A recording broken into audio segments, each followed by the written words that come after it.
Bismillahirrahmanirrahim.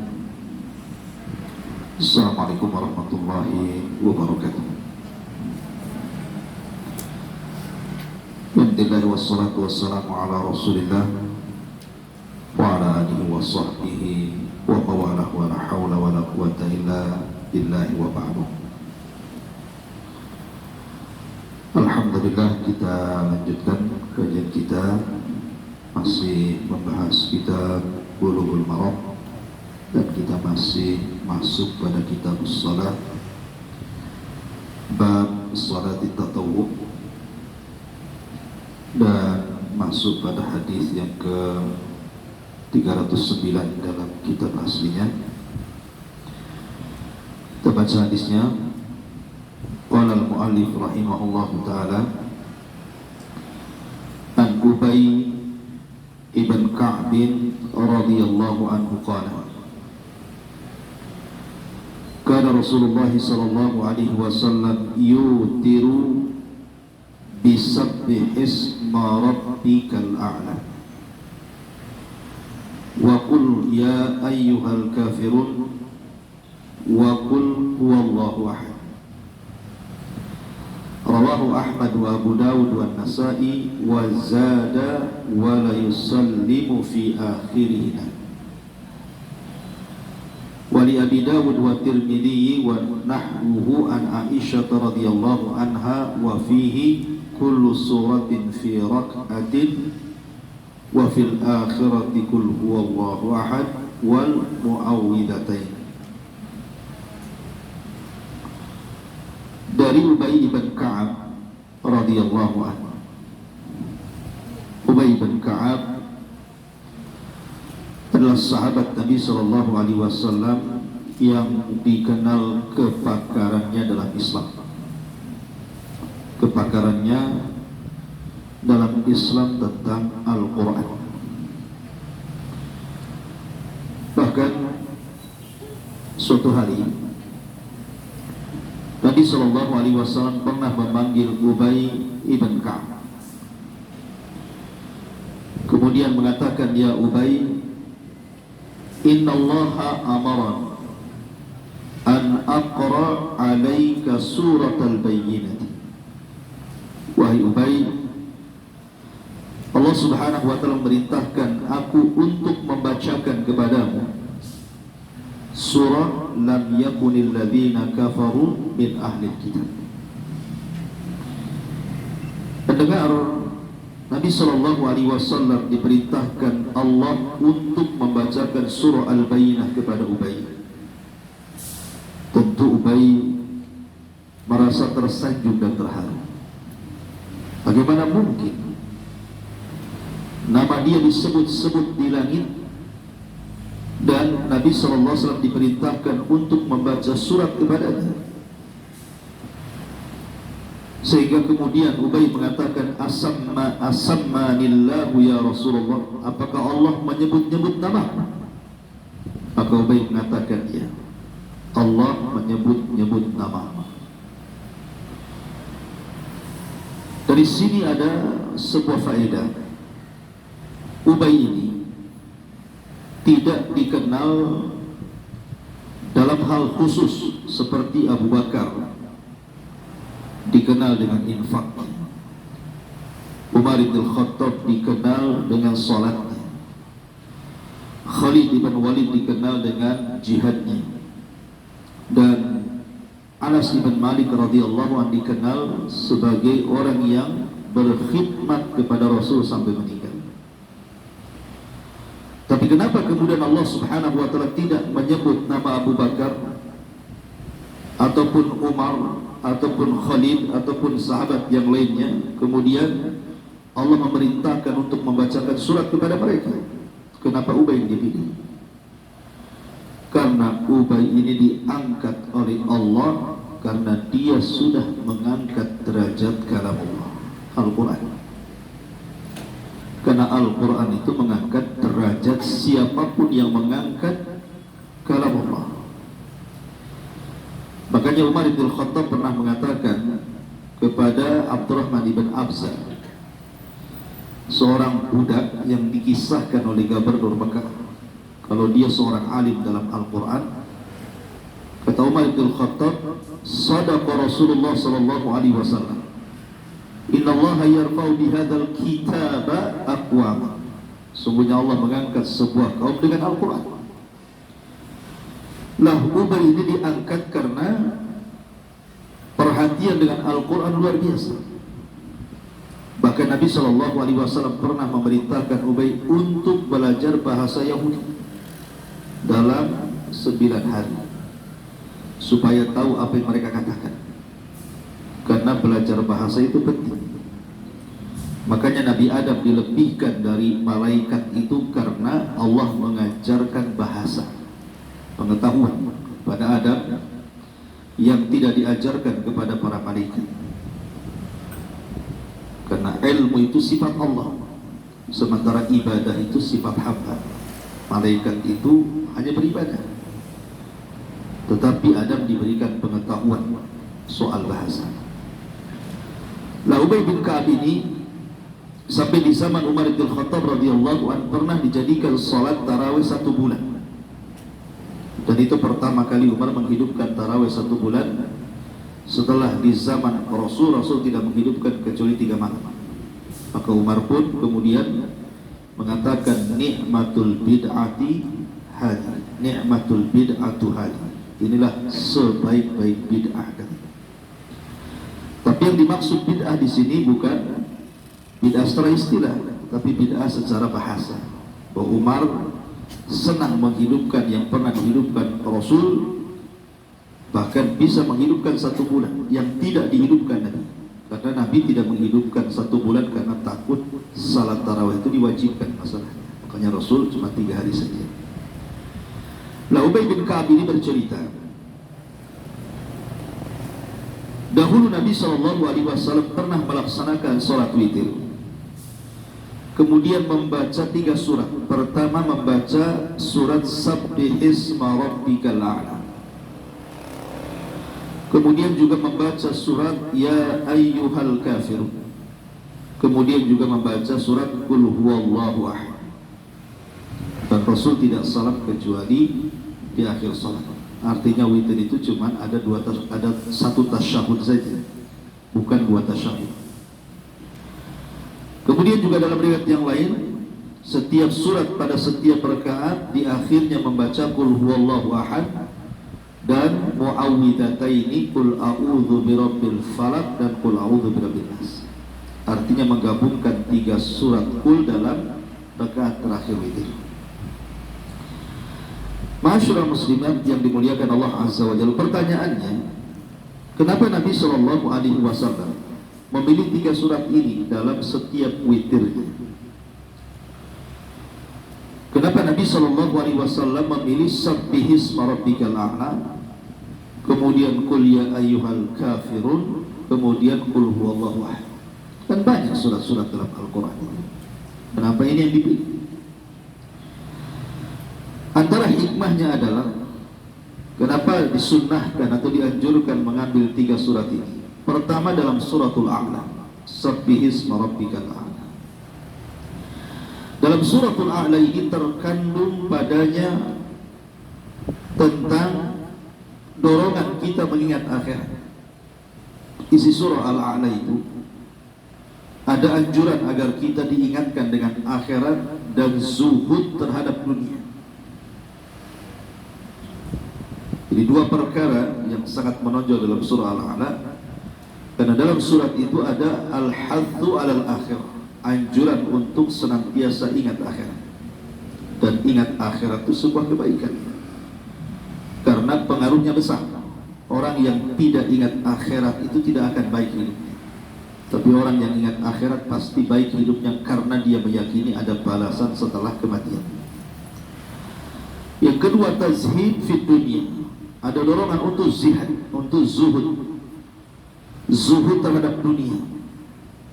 Maksudnya zuhud kepada dunia itu hatinya tidak tergantung pada dunia. Hatinya hanya tergantung kepada Allah saja. Walaupun dia kaya, walaupun dia konglomerat, walaupun dia miliarder, Dunianya hanya diletakkan di tangan, tapi hatinya tetap hanya diberikan kepada Allah semata. Itu artinya zuhud. Jadi zuhud tidak mesti miskin. Kaya pun bisa jadi zuhud. Ketika dia tidak menghargai dunia dan hanya menghargai Allah Subhanahu wa ta'ala. Kemudian juga di dalam surah Al-A'la juga ada mawa'id, ada wejangan-wejangan, diingatkan tentang kitab-kitab lama. Di sana ada suhuf, kemudian juga kitab-kitab lagi. Inna hadza lafi suhufil ula suhufi Ibrahim wa Musa. Ini kenapa surat ini dipilih menjadi surat yang dibaca Rasul dalam surah Witir. Yang kedua, surah Qul ya ayyuhal kafirun. Kan dalam surah Qul ya ayyuhal kafirun itu, surat ini sama dengan 1/4 Al-Quran. Jadi bandingan surah Qul ya ayyuhal kafirun itu ta'dilu rubu Al-Quran. Rubu'ul Quran, artinya 1/4 Al-Quran itu ada pada surah Qul ya ayyuhal kafirun. Kemudian juga dalam surah Qul ya ayyuhal kafirun itu ada bara'ah, ada berlepas diri secara mutlak dari orang-orang kafir dan agama mereka. Kemudian juga terkandung tauhid di dalamnya, tauhidul amal. Kemudian yang ketiga, suratul Ikhlas. Ma'ruf, surah Ikhlas ini setara dengan 1/3 Al-Quran, setara dengan 1/3 Al-Quran. Dan surah Al-Ikhlas ini terkandung sifatul rahman, sifat-sifat Allah yang sangat agung, ahad, samad, lam yalid walam yulad walam yakul lahu kufuwan ahad. Diterkandung sifat-sifat Allah dan tauhid yang luar biasa. Makanya ketika ada seorang pemimpin pasukan perang, dia tidak beranjak kecuali dari surah Al-Ikhlas setiap menjadi imam salat. Ketika ditanya kenapa engkau tidak membaca surah yang lainnya, maka dia mengatakan karena aku suka dengan surat itu, karena di dalamnya ada sifatu rahmat, ada sifat-sifat ar-rahman. Maka Rasul mengatakan hubbuka iyyaha adkhalakal jannah. Kecintaanmu kepada surah Al-Ikhlas akan menjadi jembatan kamu untuk menuju surga. Tapi terkadang juga Nabi SAW dalam riwayat yang kedua terkadang membaca 3 surat berturut-turut dalam rakaat terakhir witir. Qul huwallah, Qul a'udzu birabbil falaq, dan Qul a'udzu birabbin nas, ditambah dengan muawwidzatain. Kenapa? Karena kandungan muawwidataini itu betul-betul sangat luar biasa. Dalam suratul Falaq kita dihindarkan dari musuh-musuh luar. Pertama, setiap kejahatan yang Allah ciptakan. Kemudian yang kedua, setiap malam yang membawa kejahatan karena kuatnya kekuatan syaitan di malam hari. Kemudian juga setiap sihir yang dikirimkan tukang-tukang sihir, dan setiap hasad yang dihasadkan orang yang hasad. Dan dalam surah An-Nas, Qul a'udzu birabbin nas, kita dihindarkan dari musuh dari dalam berupa hawa nafsu. Jadi kenapa inilah surat-surat yang dipilih oleh Nabi SAW dan sering dibaca dalam surah itu. Tapi sekali lagi, bahwa bukan berarti kemudian kita harus mudawamah terus menerus surat ini yang dibaca, tidak. Ya, sekali-kali surat yang lain, supaya manusia tidak menganggap sebuah kewajiban harus membaca surat-surat ini. Artinya ini hanya dianjurkan, dan kebanyakan membaca surat-surat yang dianjurkan Nabi SAW. Ini yang pertama. Kemudian hadis yang 310, An Abi Sa'idil Khudri radhiyallahu anhu, anna Nabiy sallallahu alaihi wasallam qala autiru qabla an tusbihu. Rawahu Muslim wa Ibnu Hibban, man adraka as-subha lam yutir fala witra lahu. Falam yutir fala witra lahu. Dari Dari Abi Sa'id Al-Khudri radhiyallahu anhu. Abi Sa'id Al-Khudri ma'ruf satu di antara sahabat-sahabat yang mukthiruna fil hadis, banyak meriwayatkan hadis Nabi, melebihi 1000 hadis. Jadi di antara sahabat yang meriwayatkan hadis dan melebihi 1000 hadis, di antaranya Anas bin Malik, Abdullah bin Umar, Abu Hurairah radhiyallahu anhu. Kemudian yang lainnya termasuk dalamnya Abi Sa'id Al-Khudri radhiyallahu anhu. Abi Sa'id Al-Khudri dulunya orang miskin, tetapi karena dia tidak mau meminta-minta dan berjanji tidak akan meminta-minta dan merasa cukup akan pemberian Allah, akhirnya Allah kayakan. Bahkan ketika Madinah paceklik luar biasa, banyak orang kelaparan, istrinya Abu Sa'id ini meminta kepada Abi Sa'id, datanglah kau kepada Nabi, karena Rasul itu tidak pernah menolak setiap orang yang minta. Satu hari tidak digubris ucapan istrinya, 2 hari tidak digubris, 3 hari terpengaruh. Akhirnya dia dengan malunya coba datang karena sudah tidak ada yang dimakan. Datang dia, ketika itu Nabi sedang berkhutbah di Masjid Nabawi. Belum sampai di pintu masjid, Abu Sa'id mendengar khutbah Nabi SAW. Dan isi khutbahnya adalah, barang siapa yang tidak meminta-minta, maka Allah Subhanahu wa ta'ala akan berikan kekayaan kepadanya, dan siapa yang menjaga kehormatannya, maka Allah akan muliakan hidupnya. Akhirnya tidak jadi, bersinggung dengan khutbahnya Nabi. Maunya minta-minta, kena dalil, balik dia kalah minta. Nah, sebab itulah akhirnya kemudian Abu Sa'id Al-Khudri berdoa kepada Allah, dan berakhir Allah berikan kekayaan yang melimpah kepada Abu Sa'id, karena tidak mau merendahkan diri di hadapan manusia. Nah, Abu Sa'id Al-Khudri radhiyallahu anhu pernah mengatakan bahwa Nabi SAW bersabda, witirlah kalian sebelum subuh. Barang siapa yang mendapatkan subuh dan dia belum witir, maka tidak ada witir baginya.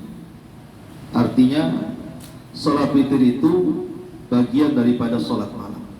Karena kalau sudah waktu subuh berarti datang pagi, berarti tidak ada salat witir lagi. Kemudian yang kedua, bahwa akhir salat witir itu ketika terbit fajar yang kedua atau datangnya salat subuh. Kemudian masih dari Abi Sa'id Al-Khudri radhiyallahu anhu, hadis yang ke-311-nya, man nama 'anil witri aw nasiyahu falyusalli idza asbah aw dzakar. Barang siapa yang tertidur dari salat witir atau lupa, maka hendaklah salat ketika dia bangun di pagi hari atau ketika dia ingat.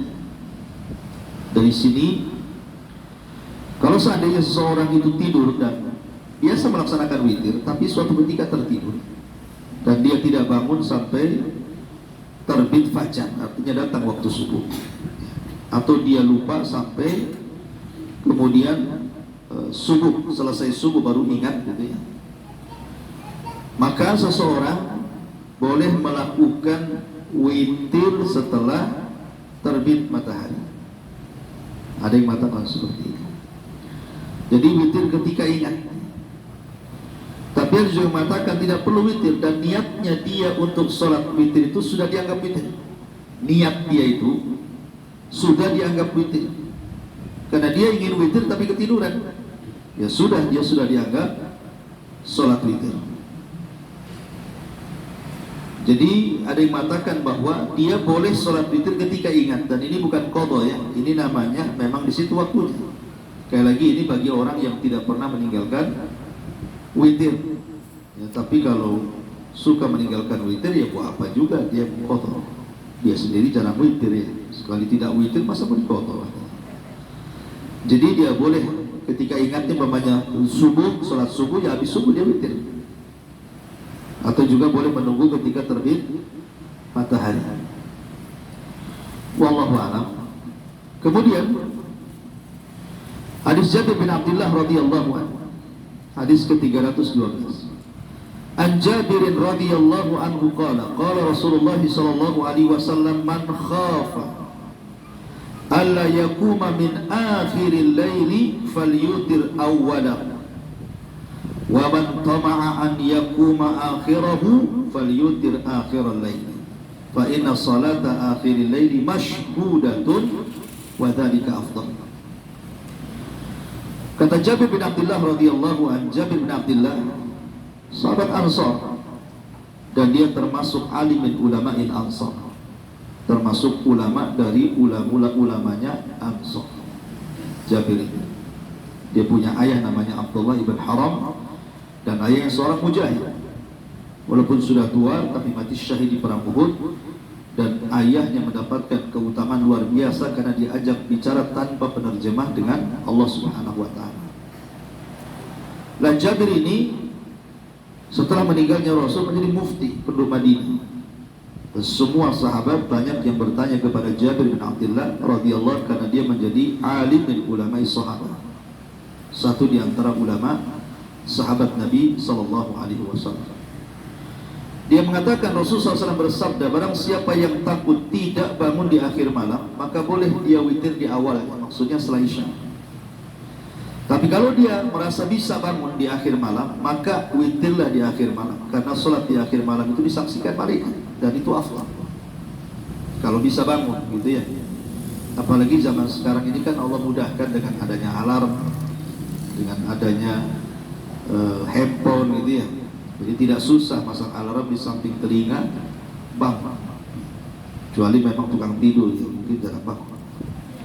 Tapi yang jelas bahwa kenapa kemudian akhir malam itu baik, karena malam itu dibagi tiga.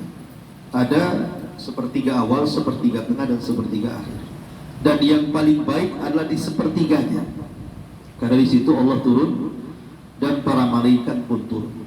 Situ Allah Subhanahu wa taala janjikan kepada hamba-hambanya, siapa yang berdoa ku kabulkan, siapa yang minta ku kasih, dan siapa yang minta ampun ku ampun. Dan turunnya para malaikat itu membawa rahmat, dan dia disaksikan oleh para malaikat, artinya dekat dengan rahmat. Lah hadis ini bahwa waktu witir itu terbentang setelah Isya sampai terbitnya fajar shadiq yang kedua, artinya datangnya waktu subuh. Jadi panjang waktu witir itu ya, dari pada Isya sampai subuh kan panjang. Artinya bisa memilih, walaupun ada pilihan waktu yang terbaik adalah setelah sepertiga malam. Kemudian hadis berikutnya, sampai di sini selesailah pembahasan witir ya, tidak perlu diulang-ulang karena sering dijelaskan.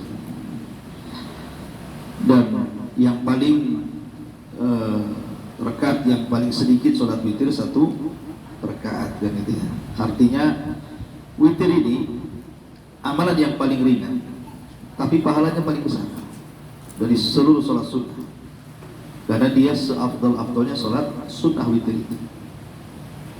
1 rakaat saja, kan hitungannya hitungan detik ya, hitungan menit saja.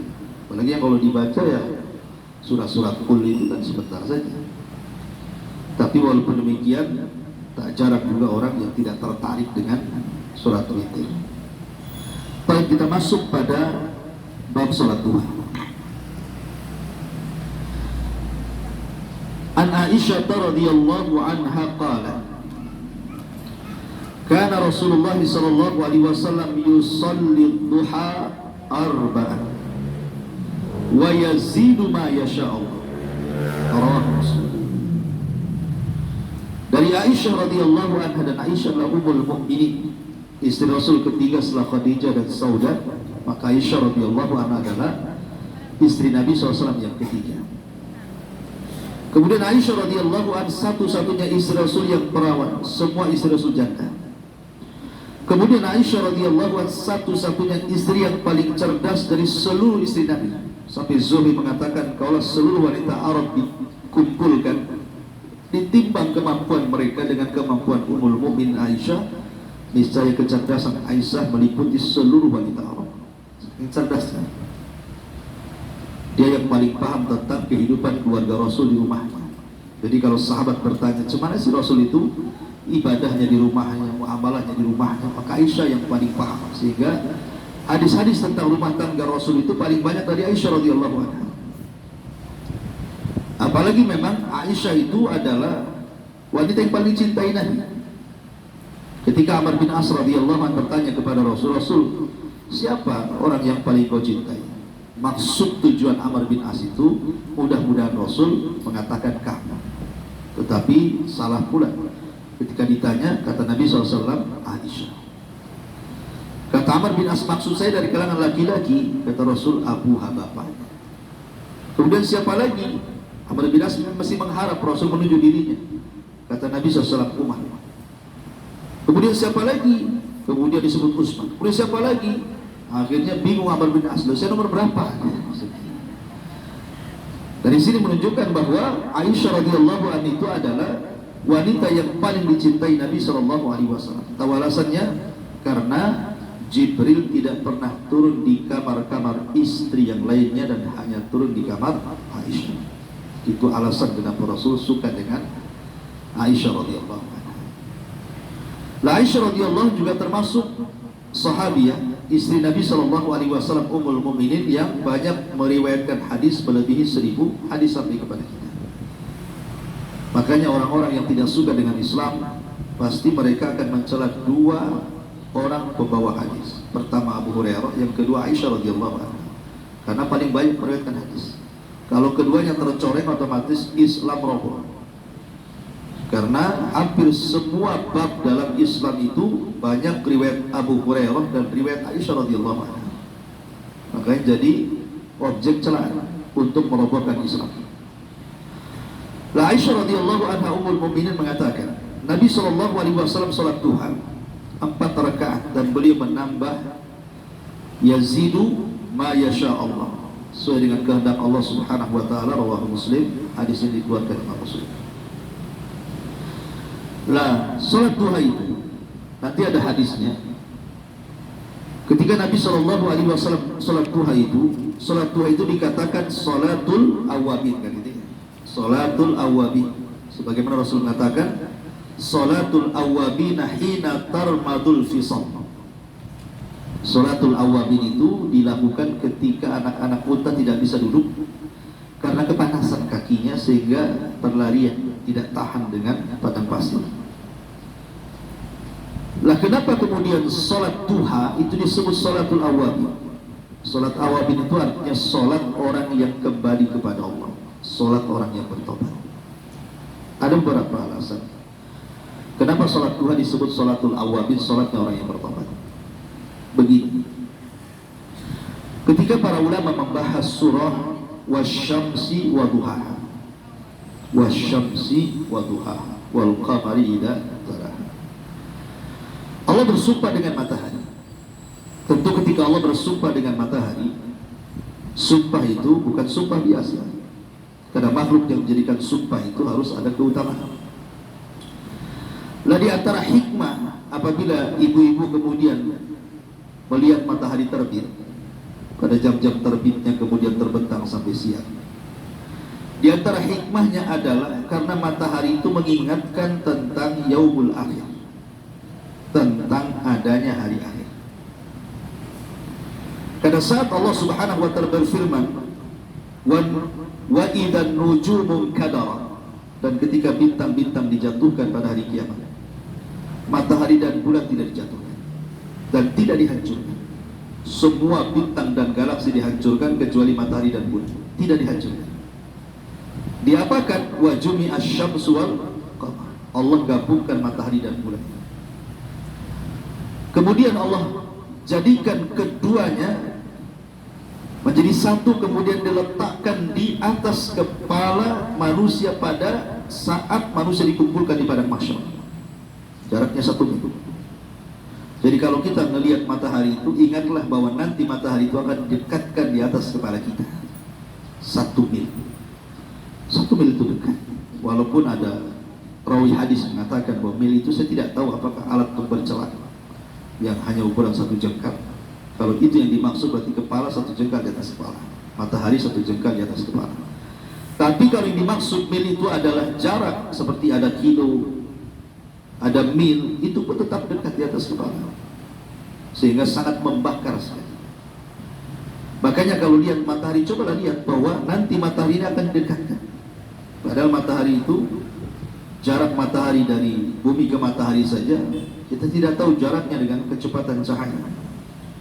Tetapi Allah Subhanahu wa Ta'ala Rahim, sangat sayang dengan hambanya, sehingga matahari itu betul-betul diletakkan di posisinya. Padahal besarnya matahari itu 1,2 juta lebih dengan bumi.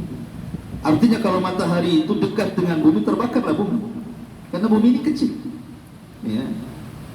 Kemudian kalau seandainya matahari dijauhkan dari bumi, tentu bumi akan beku. Bukan hanya air beku, darah pun kita akan beku.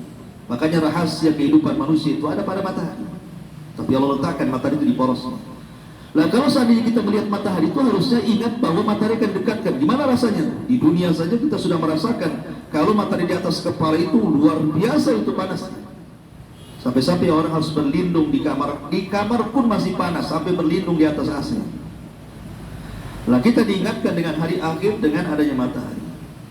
Yang kedua juga, ketika merasakan panasnya matahari pun kita diingatkan dengan jahanam.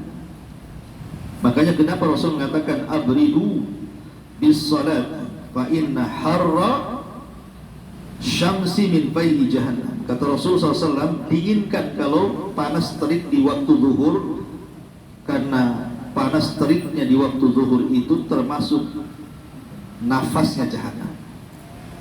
Jadi ada dua solat yang boleh diakhirkan. Pertama Isya, yang kedua solat zuhur. Akhirkan, biar jangan sampai panas dulu. Dari sini menunjukkan bahwa panasnya matahari itu diingatkan akan panasnya api neraka, gitu. Karena panasnya matahari juga di siang hari itu diingatkan akan nafas jahanam.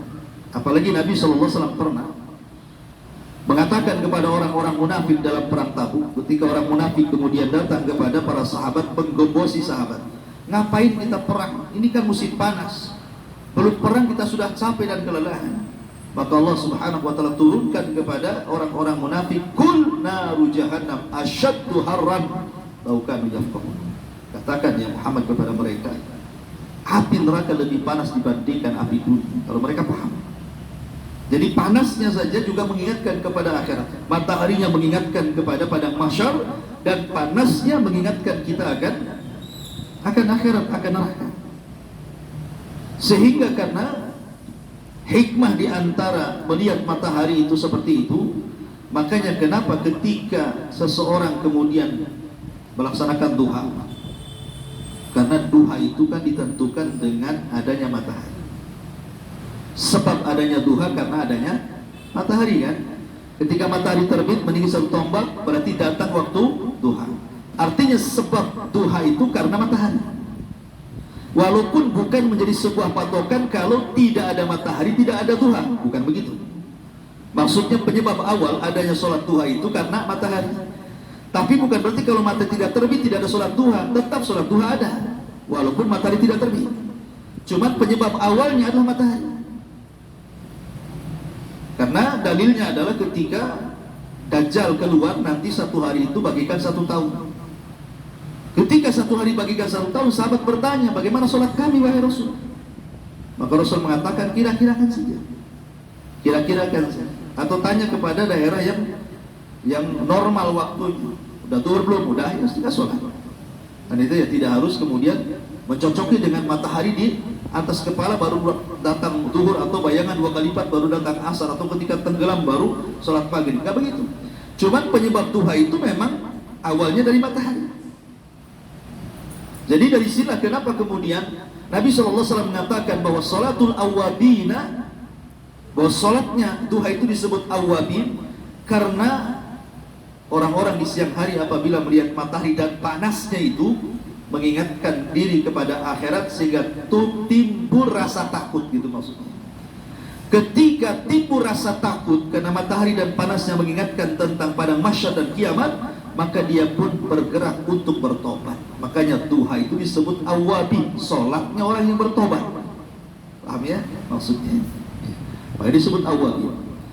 Kemudian hikmah yang kedua juga, karena waktu duha itu adalah waktu harakatun nas fi a'mali, waktu bergeraknya manusia untuk bekerja, untuk mengejar dunia.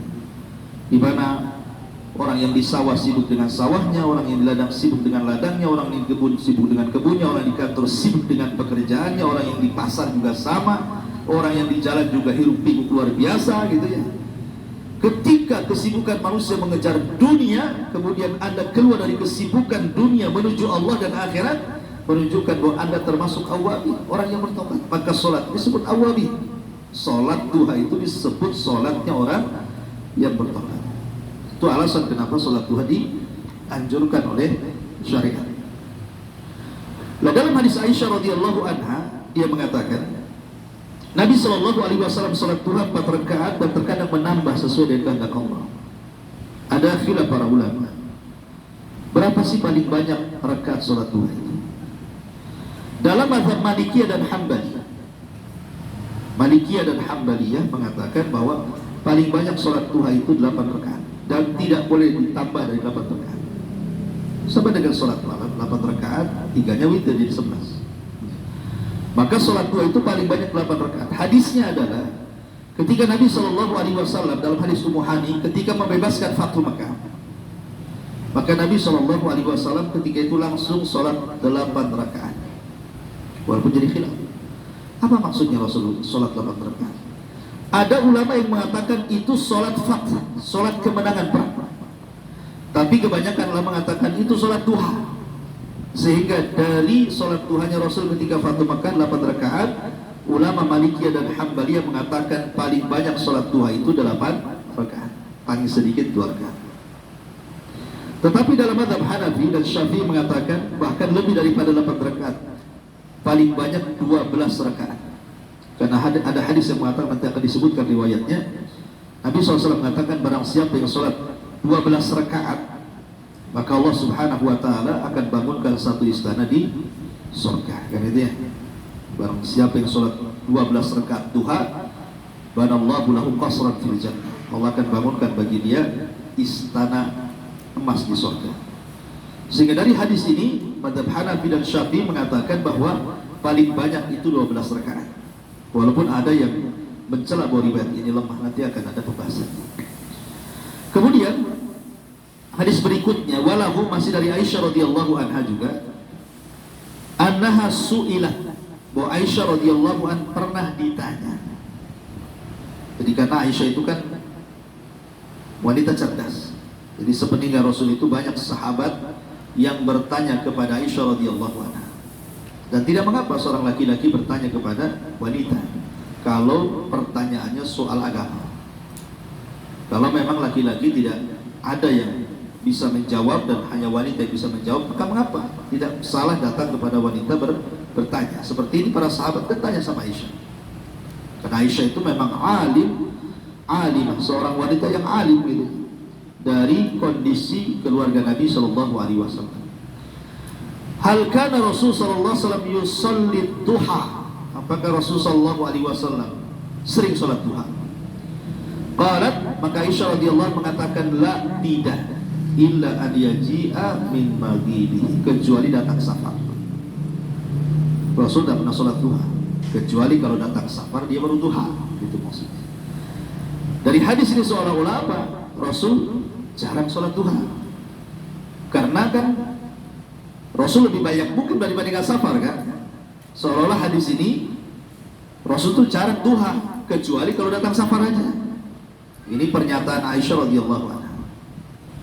Tapi dalam hadis berikutnya Aisyah radhiyallahu anha menceritakan, "Ma ra'aitu Rasulullah sallallahu alaihi wasallam yusalli qattun subhatal duha wa inna la usabbihuha." Kata Aisyah, memang aku tidak pernah melihat Rasul salat duha, tetapi kata Aisyah, aku sendiri tidak pernah meninggalkannya. Jadi memang Rasul tidak pernah, jarang melaksanakan duha, tapi Aisyah mengatakan kalau aku tidak, aku laksanakan duha terus. Maka dari hadis ini, kenapa Nabi SAW tidak melaksanakan duha, didawamkan, diterus-teruskan? Ada yang mengatakan alasannya karena Nabi SAW itu karena sibuk. Rasul kan pemegang pemerintah, sementara pagi itu harus ke kantor, mungkin bahasa kitanya ya, harus melayani umat, sibuk dengan tahakum, orang yang minta fatwa dan bekerja dan begitu seterusnya. sehingga Rasul tidak sempat tuh sholat duha. Atau alasan yang kedua, kenapa Rasul tidak didawamkan duhanya? Karena takut diwajibkan kepada umatnya, dan manusia tidak bisa melaksanakan. Kalau sampai Rasul tidak pernah meninggalkan duha, kemudian diwajibkan kepada umatnya, jangan lagi duha, subuh aja nggak bangun, ini duha pula 8 rakaat gitu ya, apalagi ada yang berpendapat 12 rakaat.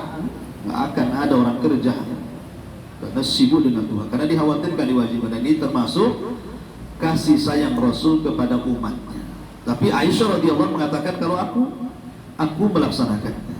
Makanya, tapi dalam riwayat yang lain Nabi SAW, ini kan versi Aisyah. Versi Aisyah maksudnya Rasul kalau berada di rumah Aisyah itu Rasul tidak pernah melaksanakan doa. Versi Aisyah, karena ini kan cerita di rumah. Nah, bagaimana di luar rumah? Apa Aisyah ngintil di belakang Rasul kemana-mana? Kan tidak. Justru di luar rumah ada wasiat daripada Abu Hurairah radhiyallahu anhu dan juga Abi Dar atau Abi Darda radhiyallahu anhu, bahwa Rasul pernah berwasiat kepada keduanya agar jangan meninggalkan duha. Jadi satu sisi Nabi SAW tidak melaksanakan karena memang hal-hal yang sudah saya jelaskan. Sisi lain di luar rumah justru Rasul menganjurkan Abu Hurairah dan Abu Darda untuk jangan meninggalkan duha.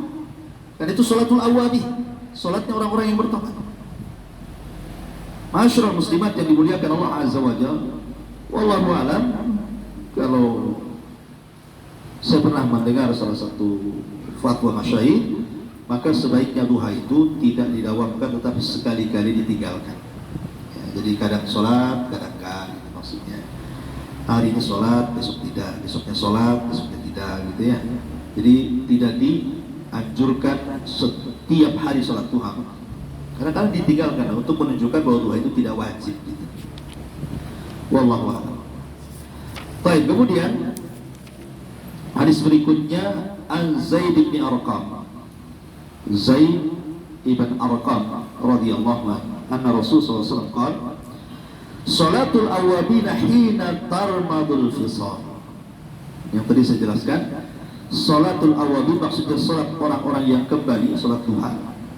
Ketika anak-anak unta tidak berani duduk karena kepanasan sehingga berlarian, dan itu sekitar jam 10 sampai jam 12 lah. Itu panas-panasnya ya, 10, 11, 12 itu 2 jam di akhir sholat duha. Itulah waktu yang paling afdal untuk melaksanakan duha.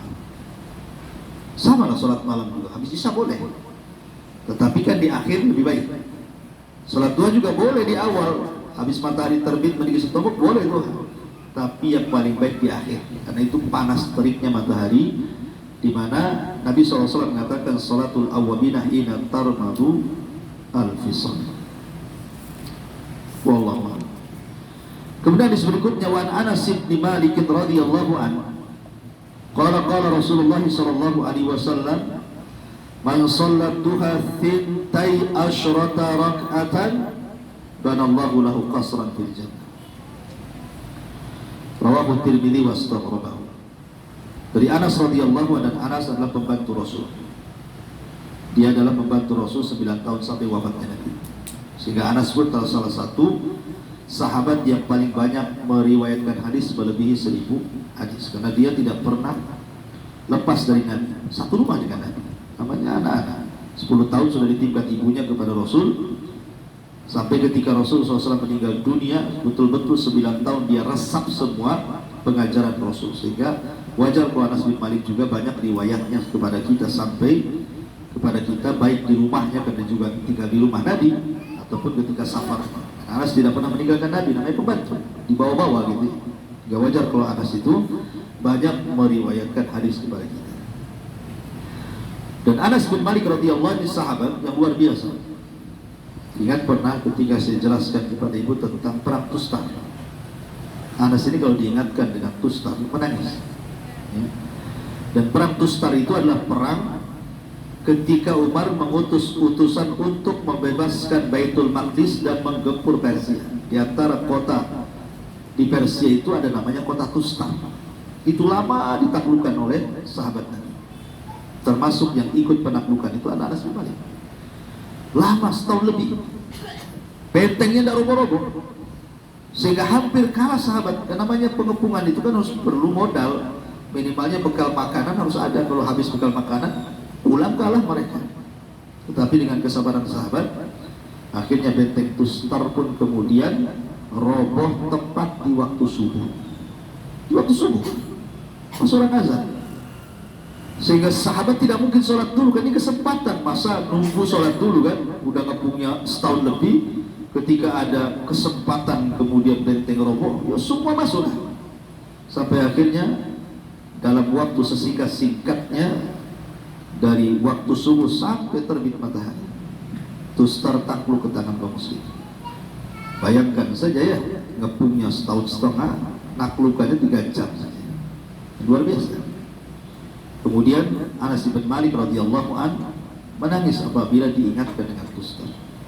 Bukan soal kemenangan, bukan, tapi soal Anas bin Malik melaksanakan subuh di luar waktu. Dan waktunya setelah terbit matahari baru subuh. Padahal sebenarnya dalam konteks seperti ini tidak mengapa, karena Rasul pun pernah sholat asar di luar waktunya.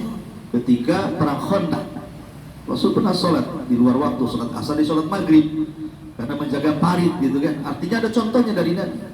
Tapi bagi Anas bin Malik radhiyallahu anhu melaksanakan subuh itu di awal waktu dan berjamaah bagi sahabat itu luar biasa. Karena kemenangan umat Islam itu marbutun bi sholatil fajr, terkait dengan sholat fajar. Bahkan seorang jenderal Israel sana Yahudi pernah mengatakan, kalau seandainya subuhnya kaum muslimin sebanyak Jumatnya yang sholat maksudnya, tentu mereka akan mengalahkan kami orang-orang Yahudi. Itu pengakuan Yahudi. Kalau seandainya sholat subuhnya kaum muslimin sebanyak Jumatnya, maka kami pasti dikalahkan. Itu orang Yahudi juga memahami bahwa kekuatan Islam itu ada pada sholat. Ya, karena panggilan sholat sendiri adalah mari kita menang, hayya 'alal falah, mari kita menang. Masa diajak menang gak mau, ya kan? Baik. Dari Anas bin Malik radhiyallahu anhu mengatakan, Rasul bersabda, barang siapa yang sholat duha 12 rakaat, maka Allah akan bangunkan baginya sebuah istana di surga. Hadis ini keluarkan teman-teman. Tapi hadis ini dinyatakan dhaif, dinyatakan lemah, tetapi kemudian dikuatkan dengan syawahidnya dari riwayat-riwayat yang lain yang mungkin menguatkan. Di antaranya adalah man shalla duha rak'ataini lam yuktab minal ghafilin wa man shalla thintai asyrata rak'atan banallahu lahu baitan fil jannah. Barang siapa yang sholat duha 2 rakaat maka tidak akan dicatat orang yang lalai, dan barang siapa yang sholat 12 rakaat maka akan dibangunkan satu rumah di surga. Nah, hadis yang ini sahih, ya, semua rawinya thiqah, sebagaimana dinyatakan oleh Imam Al-Mundhiri rahimahullah. Makanya dari sini kata pendapat Hanafiyah dan Syafi'iyah mengatakan bahwa sholat duha itu paling banyak 12 rakaat. Kemudian hadis yang terakhir dari pembahasan salat duha, an Aisyah ummul mukminin radhiyallahu anha qalat, dakhala Rasulullah sallallahu alaihi wasallam baiti fa shalla duha 8 rakaat. Rasul masuk ke rumahku pada giliranku, kemudian Rasul salat duha 8 rakaat. Dari sini pendapat Malikiyah dan Hambali mengatakan bahwa paling banyak salat duha 8 rakaat. Ini terserah ambil mana dalil yang kuat. Wallahu a'lam. Sampai di sini pembahasan Bulughul Maram. Insyaallah kita masuk pada bab baru, bab salatul jamaah wal imamah, dan kita buat tanya jawab dulu, silakan. Bismillahirrahmanirrahim. Assalamualaikum warahmatullahi wabarakatuh. Kalau saya pernah dengar, kita kan sholat subuh di masjid, terus kita zikir sampai waktu subuh, terus setelah subuh itu langsung kita sholat duha, boleh? Habis syuruk langsung syuruk dulu. Iya, Syuruk dulu habis itu duha. Boleh, gak apa-apa. Yang penting sudah masuk. Syuruk itu kan masuk duha. Makanya ada yang mengatakan syuruk itu duha yang diawalkan. Tetapi ada yang mengatakan tidak, syuruk sendiri duha sendiri. Itu yang benar. Habis sholat syuruk ibu langsung duha gak apa-apa. Atau ibu cicil duhanya, syuruk 2 rakaat, nanti lagi siang lagi. Yang penting jangan habis waktunya, gak apa-apa. Tapi dari segi keutamaan waktu, ibu belum mendapatkan afdal waktu. Karena seafdal waktu ketika anak unta berlarian ya jam 10 jam 11 itu seafdal-afdalnya waktu duha. Tapi kalau mau duha di awal ya nggak apa-apa, mungkin siangnya sibuk daripada tidak melaksanakan, gimana ya? Mending melaksanakan. Wallahu a'lam. Yang pertama tadi ayat Jabir tadi disampaikan sebenarnya ayat Jabir berbicara dengan Allah tanpa penerjemah. Itu apa yang bagaimana ceritanya Ustaz? Yang kedua, pernah Anda membaca kalau doa setelah duha itu Allah maghfirli wa tub alayya innaka antat tawwabur rahim, apakah itu doanya tadi Ustaz dibaca setelah salat duha? Dan yang ketiga, tadi siapa yang salat duha 12 rakaat maka akan dibangunkan rumah di surga. Nah, apakah dalam satu hari kita salat duha itu satu kesempatan 12 rakaat, apakah akan dibangunkan rumah di surga atau setiap hari 12 rakaat? Insya Allah. Alhamdulillah. Tentang Allah mengajak bicara dengan Abdullah ibn Haram tanpa penerjemah. Artinya, saat Abdullah ibn Haram, ayahandanya Jabir bin Abdullah meninggal di perang Uhud, dan dia orang yang pertama meninggal sebelum para syuhada yang lainnya. Maka Allah Subhanahu wa taala melihat semangat jihadnya Abdullah bin Haram sebenarnya. Dia sudah tua, sakit, tapi dia ingin jihad. Sebenarnya Abdullah bin Haram itu kalau dalam Islam itu ada rukhsah untuk tidak ikut jihad, tapi karena semangat jihadnya kuat, terpaksalah dia diterima oleh Nabi. Makanya karena melihat kesungguhan itulah, maka Allah Subhanahu wa taala kemudian memberikan fadilah keutamaan. Saat meninggalnya Allah datang kepada Abdullah bin Haram, kemudian berfirman, tamanna ya abdi, berangan-anganlah wahai hamba, minta. Maka Abdullah bin Haram mengatakan, saya tidak minta apapun ya Rabb kecuali kau hidupkan aku kembali agar aku bisa perang dan bisa mati syahid kedua kali. Allah mengatakan tidak mungkin, orang mati tidak hidup lagi, minta yang lain aja. Maka Abdullah bin Haram mengatakan, ya sudah kalau begitu sampaikan saja kepada Jabir putraku dan semua putri-putriku dan semua sahabat bahwa aku ini mendapatkan posisi di samping.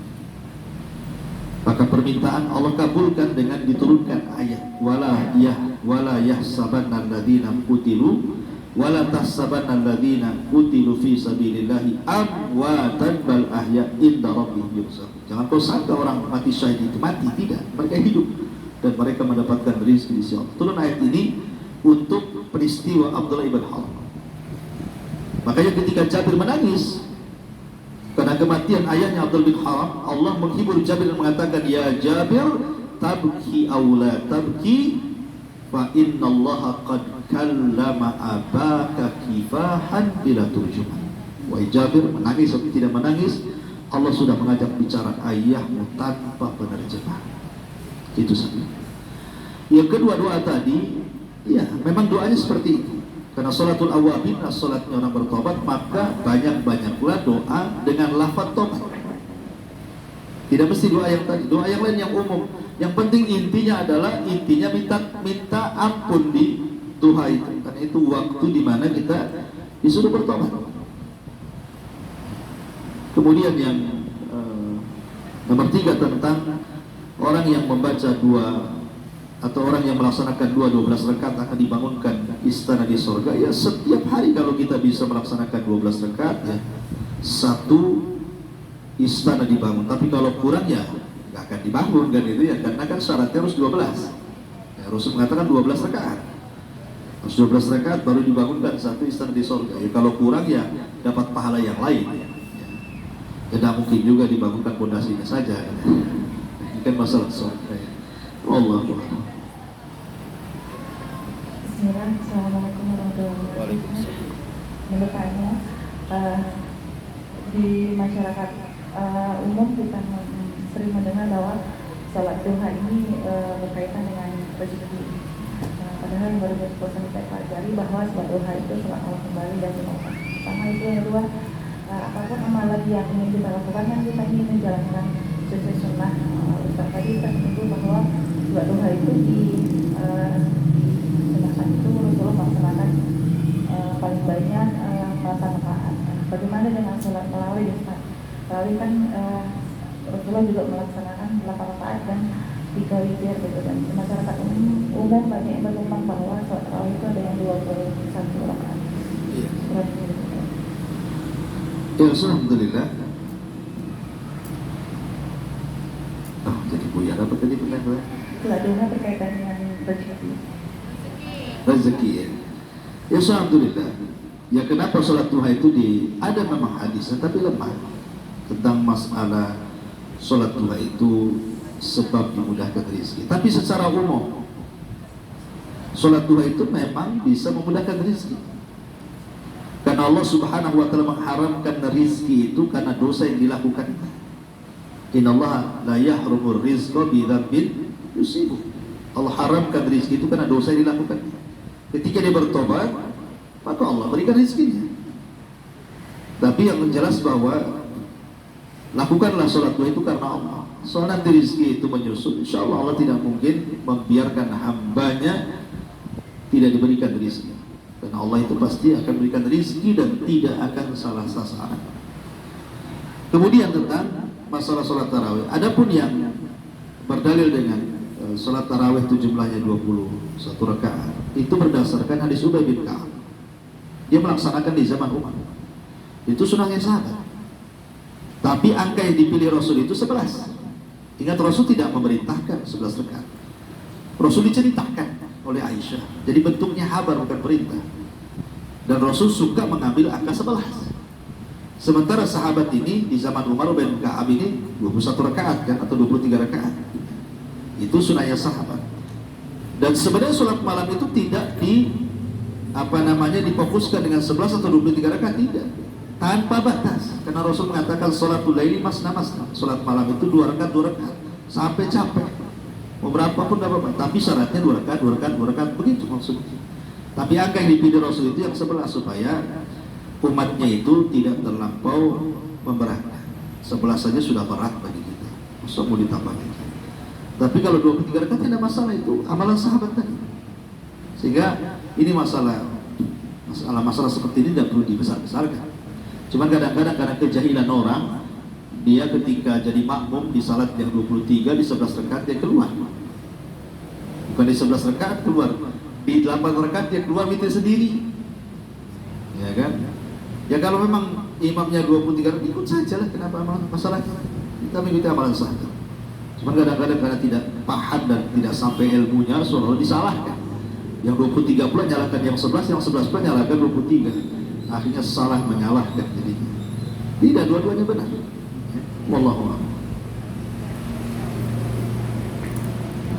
Bismillah. Assalamualaikum warahmatullahi wabarakatuh. Waalaikumsalam. Izin bertanya Ustaz. Ada sebuah hadis itu yang masyhur tentang sholat duha. Gimana? Yang redaksinya mungkin kurang pas sama bacaan. Setiap pagi persendian kita ini ada 360 persendian, dan setiap sendinya itu harus bersedekah. Setiap paginya adalah sedekah, setiap harinya sedekah. Apalagi itu redaksinya gitu lah Ustaz ya, bisa paham. Jadi yang Anda tanyakan, jika kita telah ini bisa nggak kita udah sholat duha nih, jadi aku nggak usah nih bersedekah tadi karena aku udah sholat duha gitu. Apa boleh seperti itu Ustaz? Atau aku bersedekah aja biar tambah lagi pahalanya apa relatifnya seperti itu? Iya, maksudnya Ustaz, begini Bu, yang 2 rakaat sholat duha itu bisa sebanding dengan 360 persendian yang bersedekah itu. Ya maksudnya dari segi pahala. Dari segi pahala. Sama dengan pahala haji.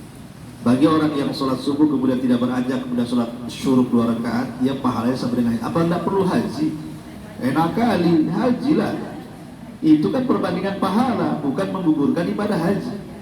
Sekarang nih, kita sudah 2 rakaat duha, ada tetangga yang mau mati dan mau ditolong. Saya kan sudah sholat duha, apa yang mau ditolong? Bukan maksudnya, ini hanya perbandingan pahala. Perbandingan pahala bahwa orang yang 2 rakaat duha itu pahalanya sama dengan orang yang 360 persendian bersedekah, maka cukup dengan 2 rakaat duha. Wallahu a'lam. Assalamualaikum Ustaz. Iya. Izin bertanya Ustaz. Ini terkait dengan rakaat sholat duha Ustaz. Itu disebutkan 2, 4 atau 12. Nah kalau menurut Ustaz yang afdol yang mana Ustaz? Terus pertanyaan kedua Ustaz. Di sini dijelaskan bahwa Rasul tidak mendawamkan sholat duha. Sementara ada sebagian kita yang istiqomah dalam menjalankan sholat duha. Itu gimana Ustaz? Ustaz? Iya. Alhamdulillah, yes. Sekarang itu kalau bicara tentang baik-baik rakaat, yang paling banyak yang baik lah. Makin banyak rakaatnya, ya makin baik. Artinya 2 rakaat dengan 4 rakaat, ya baik 4 rakaat, 6 rakaat lebih baik kan. Semakin banyak sholat kan semakin baik. Kemudian tentang masalah ini kan sebuah pendapat. Kalau saya pribadi sih memilih bahwa sebagaimana fatwa daripada Syekh Utsman Al-Khamis rahimahullah taala mengatakan bahwa Nabi SAW tidak pernah melakukan duha itu didawamkan. Tetapi ada perbuatan Aisyah kan. Aisyah tidak pernah meninggalkan duha. Cuman kan kita mengambil tengah-tengah.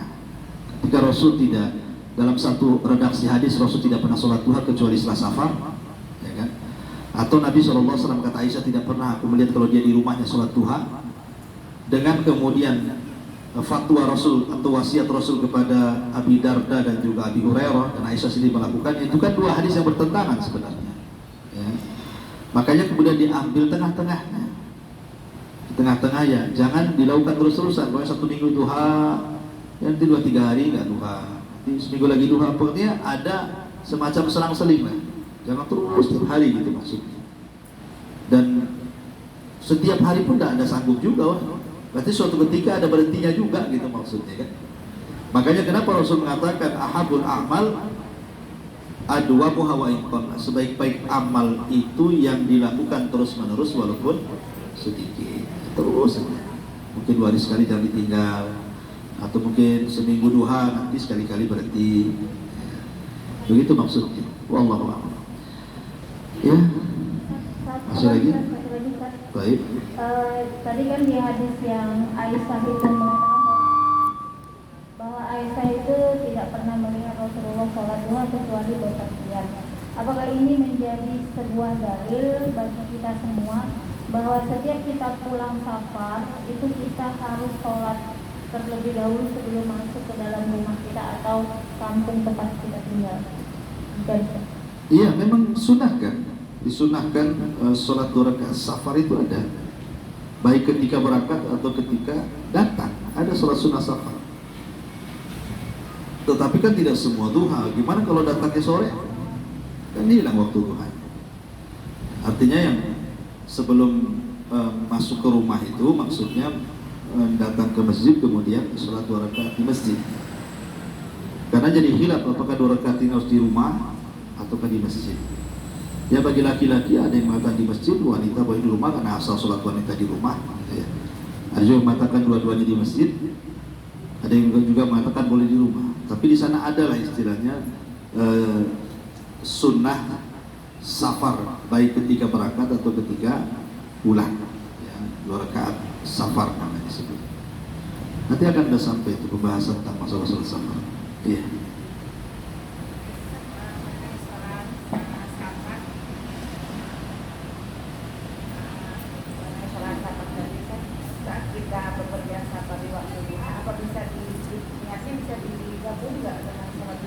Boleh kalau sama-sama sunnah. Sama-sama sunnah boleh. Jangan menggabungkan yang wajib dengan yang sunnah. Kalau sama-sama sunnah boleh diniatkan satu sholat untuk 2 niat. Boleh. Dan itu disebutkan dalam mantuba fikih oleh Syekh Utsaimin Abdurrahman As-Siddiq rahimahullah ta'ala. Wallahu a'lam. Ya, saya kira cukup. Subhanallah hamdika asyhadu an la ilaha illa anta astaghfiruka wa atubu ilaik. Allah ta'ala. Assalamualaikum warahmatullahi wabarakatuh.